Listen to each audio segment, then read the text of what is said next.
جو گوانٹانامو میں ہمیں نظر آئے، جہاں تم نے مسلمانوں کو برہنہ کر کے بند کوٹریوں میں پھینکا، جن کے برف کے تودوں کے اوپر ان کو لٹا کر ان کے اوپر بیٹھ کر سگریٹ پیتے رہے۔ آج بھی بگرام اور شبرغان کے عقوبت خانے ان کے خون سے لت پت ہیں، گواہیاں دے رہے ہیں کہ یہاں کیا مظالم کیے انہوں نے۔ ان کے سامنے قرآن کریم کی تذلیل کی گئی۔ کوئی ہے جو اس پہلو پر بھی بات کر سکے؟ بس یہ دہشت گرد، یہ دہشت گرد، یہ دہشت گرد، اور اس کے مقابلے میں اس سے بڑھ کر دہشت گردی ہو رہی ہے اور کوئی ان کو روکنے والا نہیں ہے، نہ اس کو کوئی بات کرنے والا ہے۔ عراق میں کیا کیا گیا؟ ابو غریب جیل میں کیا زندہ انسانوں پر ننگا کر کے ان پر کتے نہیں چھوڑے گئے اور کتوں سے ان کے جسم کو نہیں نوچا گیا؟ یہ ہیں ان کے انسانی حقوق۔ اسلامی دنیا کو توڑنا، ملکوں کو تقسیم کرنا اور انسانی حق کی بنیاد پر وہاں جانا۔ آج فلسطین میں کیا ہو رہا ہے؟ اکتوبر سے لے کر اب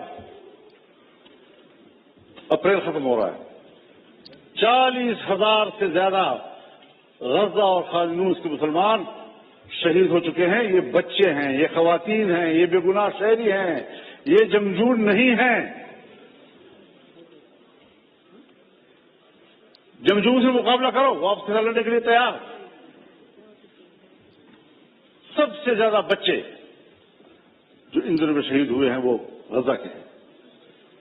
کوئی مسلمان ہے حکمران جو اس کے لیے کوئی آواز اٹھائے؟ اور پھر امریکہ اور برطانیہ اور یورپ انسانی حقوق کی بات کرے، جن کے ہاتھوں سے انسانیت کا خون ٹپک رہا ہے۔ انسانیت کا خون ٹپک رہا ہے اور انسانی حقوق کے علمبردار۔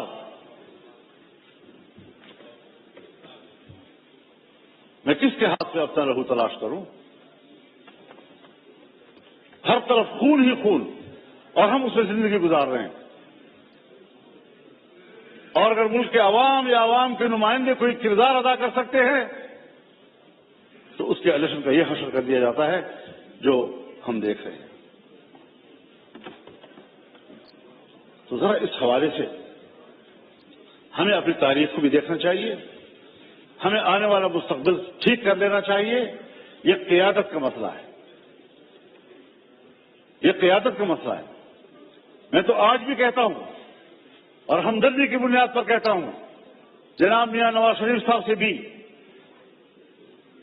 اور جناب شہباز شریف صاحب سے بھی اور اپنے برخوردار بلاول زرداری صاحب سے بھی کہ عوام کے لوگ ہو، چلو اکٹھے عوام میں جاتے ہیں، چھوڑو اس اقتدار کو، آئیں ادھر بیٹھیں، اور اگر واقعی larger group P T I ہے دے دو ان کو حکومت۔